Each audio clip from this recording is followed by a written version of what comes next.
Bonjour, alors dans cette nouvelle vidéo, on s'intéresse cette fois encore à l'enrichissement des génomes sans reproduction sexuée, mais cette fois via les endosymbioses. Alors, on va commencer cette fois-ci le paragraphe par une notion, la notion 47. Les endosymbioses sont transmises entre générations, elles sont fréquentes dans l'histoire des eucaryotes et elles jouent un rôle important dans leur évolution.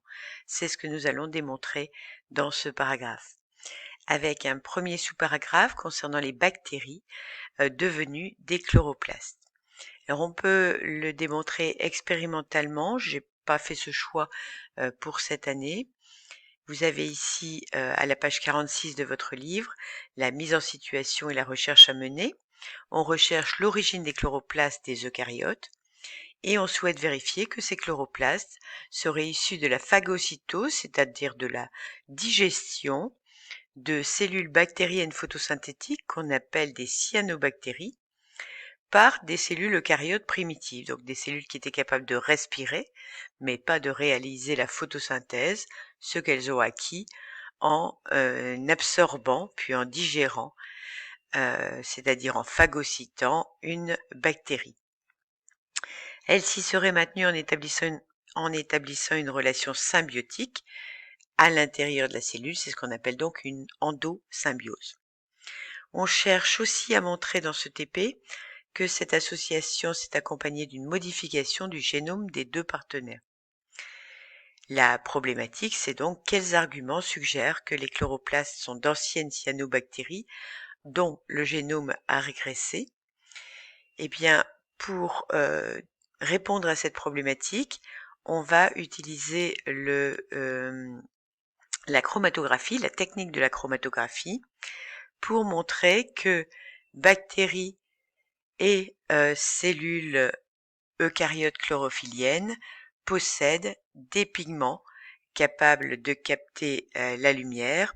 La spiruline, qui est une cyanobactérie, cyan ça veut dire bleu, donc son pigment qui capte la lumière,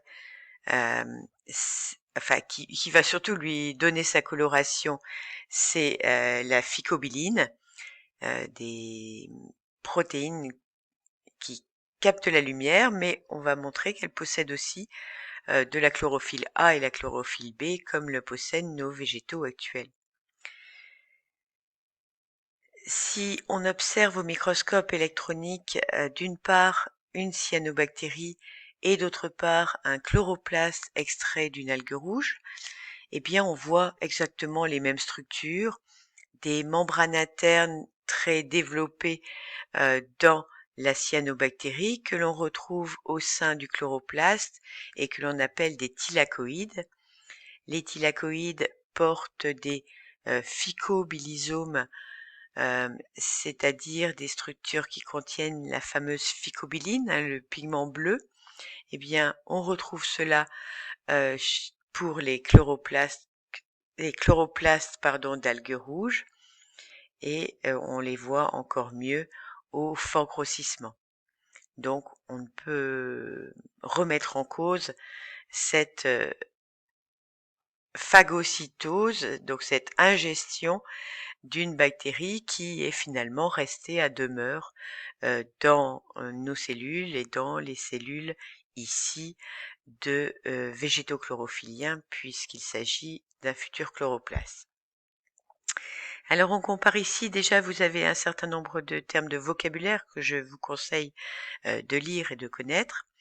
Et puis vous avez un tableau qui compare les caractéristiques des génomes des cyanobactéries et des chloroplastes de cellules eucaryotes d'autre part.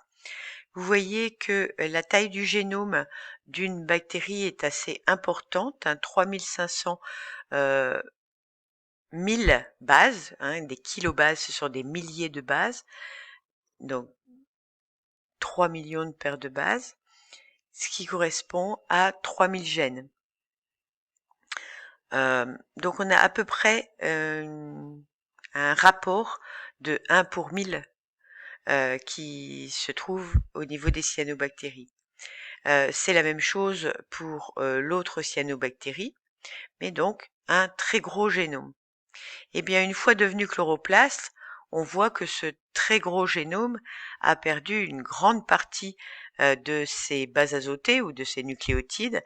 Donc on pense que c'est qu'une partie de ce génome a été intégrée dans le génome de la cellule, et on nous dit ici qu'on l'a vérifié chez une petite plante qu'on connaît bien maintenant, hein, l'arabette des dames, qui a 5 à 10% de ses gènes dans son noyau, hein, non pas les gènes des chloroplastes, mais les gènes de son noyau, qui seraient issus du transfert d'ADN provenant de chloroplastes, puisqu'on les a comparés aux gènes de chloroplastes et on retrouve les mêmes. Vous avez dans votre livre cette photo qui montre l'origine endosymbiotique d'un chloroplaste. Donc je vous invite à le recopier dans votre cours. On a donc une cellule primitive avec un noyau et des mitochondries lui permettant de capter le dioxygène pour respirer. Donc c'est une cellule hétérotrophe qui, par captation puis intégration de bactéries, va devenir chlorophyllienne. Vous avez la deuxième membrane du chloroplaste, hein, la membrane externe qui est représentée en rouge, c'est important puisqu'elle correspond à cette membrane. On va le voir plus en détail ensuite. Donc représenter ces trois schémas. Et je vais vous inviter à également faire ce schéma ici. Donc le schéma du bas correspond à ce que vous venez de représenter. Ici, on a une autre explication de l'origine de nos organites, enfin pas une autre, une qui a précédé en fait, c'est l'absorption d'une bactérie par une cellule eucaryote primitive qui ne pouvait se développer très activement puisqu'elle n'avait pas de centrale énergétique que sont les mitochondries. Eh bien, c'est une bactérie capable d'utiliser le dioxygène qui a été phagocytée de la même manière par la cellule primitive et est devenue interne. Là encore, la membrane externe de la mitochondrie, c'est une membrane de type cellulaire. Deuxième façon de représenter, là c'est juste pour vous, pour le voir en 3D, ça facilite peut-être la représentation pour certains d'entre vous. Donc la cellule initiale qui crée des réseaux de membranes internes que seront ce qui entoure le noyau, notamment le réticulum endoplasmique, l'appareil de Golgi qui servent à faire les protéines. Et puis ces deux types de bactéries, des bactéries qui utilisent le dioxygène, des bactéries qui utilisent la photosynthèse pour leur métabolisme. Donc initialement insertion, donc phagocytose de bactéries captant le dioxygène, d'où formation d'une cellule hétérotrophe. Et une de ces cellules hétérotrophes capte à son tour, phagocyte une bactérie photosynthétique et devient donc cellule chlorophyllienne. L'endosymbiose à l'origine de la cellule eucaryote postule donc deux mécanismes. La mitochondrie dérive d'une bactérie qui avait une respiration entre guillemets, puisqu'elle captait du dioxygène, mais pour transformer non pas du CO2 mais du sulfate. Et le chloroplaste qui dérive de cyanobactéries, comme on l'a vu précédemment. J'ai trouvé un document au niveau de l'université d'Angers qui me semble intéressante pour justifier cette théorie endosymbiotique qui date des années 1980-1990. On en parlait déjà en 1960, mais ces éléments-là ont été prouvés dans ces années-là. Donc les cellules eucaryotes proviennent de l'association de plusieurs prokaryotes, ça c'est important. Et cette endosymbiose est étayée par des faits suivants, qui ne sont pas tous listés, mais qui sont les principaux. La taille des mitochondries et des chloroplastes, qui mesurent à peu près 1 micromètre, comme des bactéries. Chacun de ces organites possède une double membrane, une membrane, comme on l'a vu dans les schémas, qui provient de la cellule originale hôte et l'autre membrane qui est celle de la bactérie. Preuve en est que la membrane interne des mitochondries et des chloroplastes et la membrane des bactéries contiennent des molécules semblables. Je vous ai épargné ici les noms qui étaient indiqués dans cet article du supérieur. Chacun de ces organites possède un ADN qui lui est propre.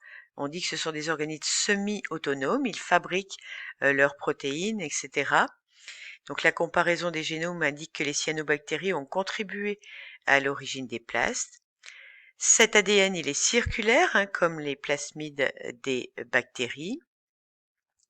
Chacun de ces organites possède le matériel nécessaire pour la synthèse protéique. J'avais déjà évoqué tout à l'heure en même temps qu'un autre point. Donc pour fabriquer des ARN de transfert, des ribosomes, des enzymes. Et chacun de ces organites peut se diviser par un étranglement médian. Quand la cellule se divise, ces organites se divisent également après avoir dupliqué son matériel génétique, donc comme une cellule et comme une bactérie dont elle dérive. Deuxième point, des limaces devenues chlorophylliennes. Alors une limace est habituellement un animal hétérotrophe, comme nous. Ici, ce sont des limaces qui vivent en mer. C'est une limace qu'on appelle Elysia chlorotica. Alors chlorotica parce qu'elle contient de la chlorophylle. Vous voyez qu'elle a l'allure d'une feuille verte. On a étudié ces échanges gazeux pendant 7 mois, depuis l'éclosion de l'œuf jusqu'aux 7 mois. Et on a constaté que la photosynthèse était largement majoritaire, même si elle réalise la respiration, tout comme les végétaux chlorophylliens, ça ne les empêche pas de respirer. Certains scientifiques expliquent la formation de ce mollusque chlorophyllien grâce à une endosymbiose des chloroplastes d'une algue qui s'appelle Vaucheria, qui est qui est photographiée ici, une algue qui contient bien sûr des chloroplastes, et ceci au cours de son stade juvénile, donc un petit peu après la fécondation.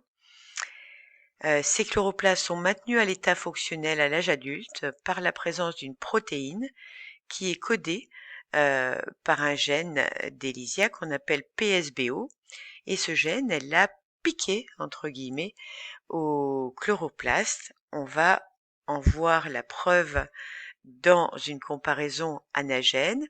Vous avez ici le gène PSBO d'Elysia adulte, le gène PSBO de l'œuf d'Elysia et le gène PSBO de l'algue. Vous voyez que ces 3 gènes sont strictement identiques. Donc visiblement, ça doit être une endosymbiose qui est relativement récente puisqu'il n'y a pas eu de mutation depuis. Ce qui amène à la notion 48, le génome de la cellule, que ce soit une bactérie ou un eucaryote, intégré dans une cellule hôte, régresse au cours des générations, certains de ces gènes étant transférés dans le noyau de l'hôte. Ce processus est à l'origine des mitochondries et des chloroplastes, organites contenant de l'ADN. Pour jeudi, vous aurez à travailler sur le grand 3, l'inéluctable évolution des génomes au sein des populations, correspondant au chapitre 3 de votre livre. Ce sera un travail de groupe. Un groupe va travailler sur les rappels de l'équilibre de Hardy-Weinberg. Donc je vous demande de prendre ceci en note à partir de l'activité 1 de la page 62.